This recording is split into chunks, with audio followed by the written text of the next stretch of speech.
Hello and welcome everyone. Thank you very much for tuning in. This is a screencast-o-matic presentation and recording for the part of the lesson that has us looking at the Byzantine Empire and the rise of Christianity.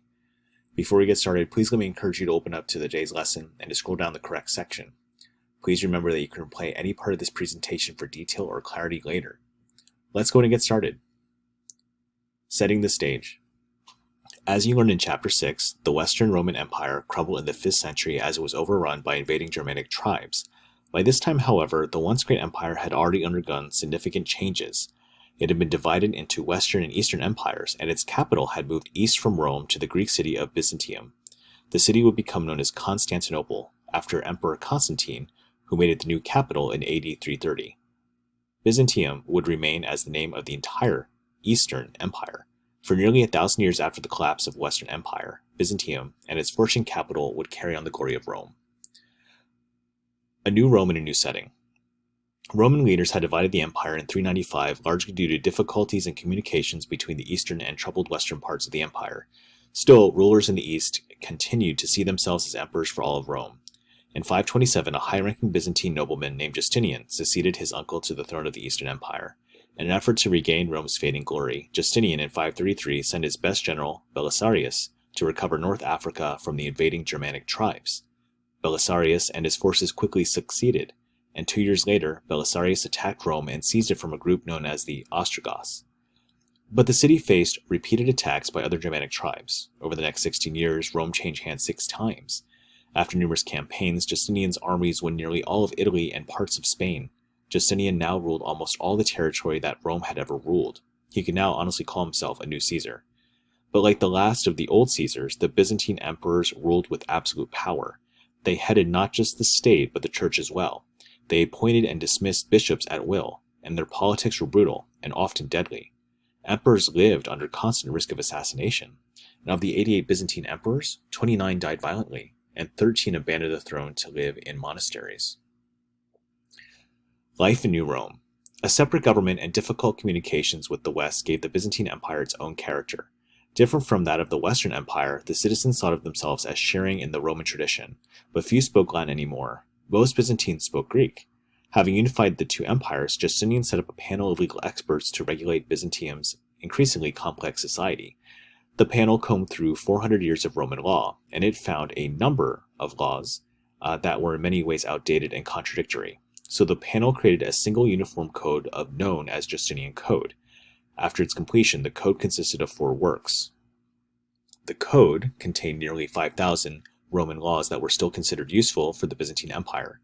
The digest quoted and summarized the opinions of Rome's greatest legal thinkers about the laws, and this massive work ran out of a total of 50 volumes. And the institutes were as a textbook that told law students how to use the laws. And the novelle, New Laws, presented legislation passed after 534.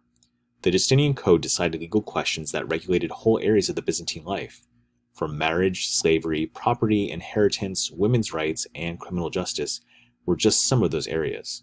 Although Justinian himself died in 565, his code served the Byzantine Empire for 900 years. Creating the imperial capital.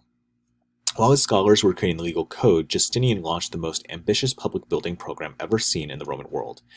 He rebuilt the crumbling fortifications of Constantinople as workers constructed a 14-mile stone wall along the city's coastline and repaired the massive fortifications along its western land border. Here's a map for greater clarity. Church building, however, was the emperor's greatest passion. Justinian viewed churches as the most visible sign of the close connection between church and the state in his empire. The crowning glory of his reign was the Hagia Sophia, which means Holy Wisdom in Greek. A church of the same name had been destroyed in riots that swept Constantinople in 532, and when Justinian rebuilt Hagia Sophia, many visitors hailed it as the most splendid church in the entire Christian world. As part of the building program, Justinian enlarged his palace into a vast complex. He also built baths, aqueducts, law courts, schools, and hospitals. But by the time the emperor was finished, the city teemed with an almost visible excitement.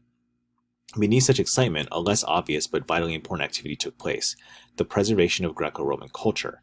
Byzantine families valued education, specifically classical learning, and basic courses for Byzantine students focused on Greek and Latin grammar and philosophy. The classics of Greek and Roman literature served as textbooks, and students memorized Homer, they learned geometry from the Euclid, history from Herodotus, and medicine from Galen.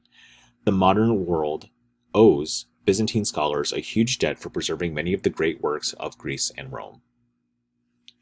Constantinople's hectic place.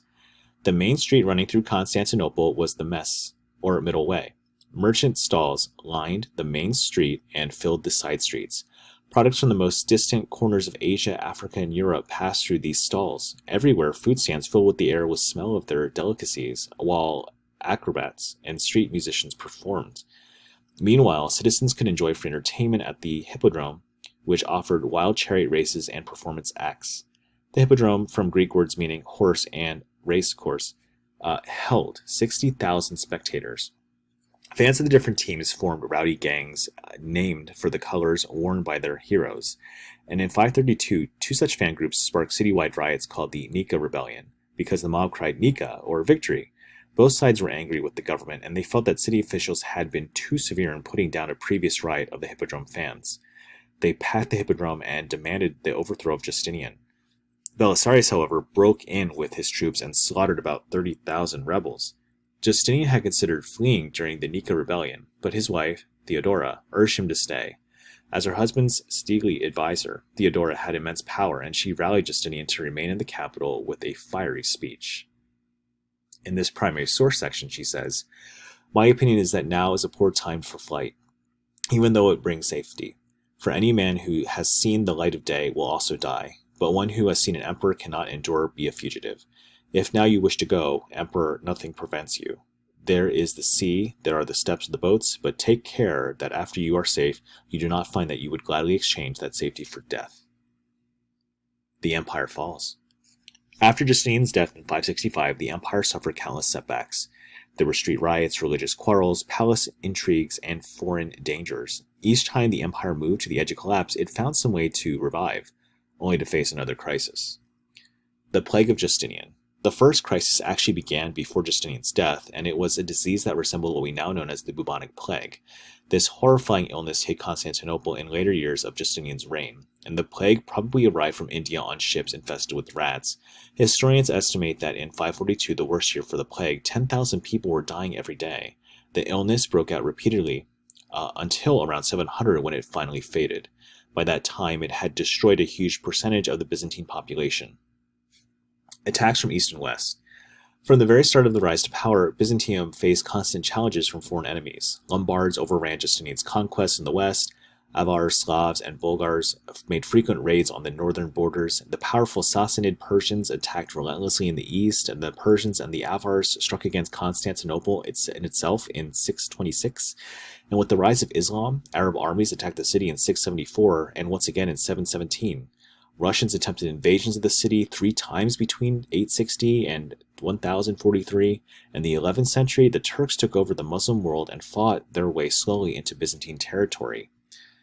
The Byzantines used bribes, diplomacy, political marriages, military power to keep their enemies at bay, but in the 7th century, Emperor Heraclius reorganized the empire along military lines, and provinces became themes or military districts, and each theme was run by a general who reported directly to the emperor.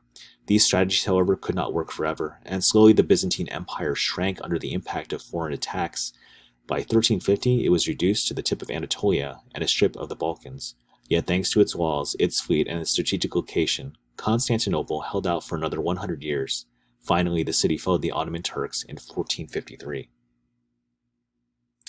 The Church divides.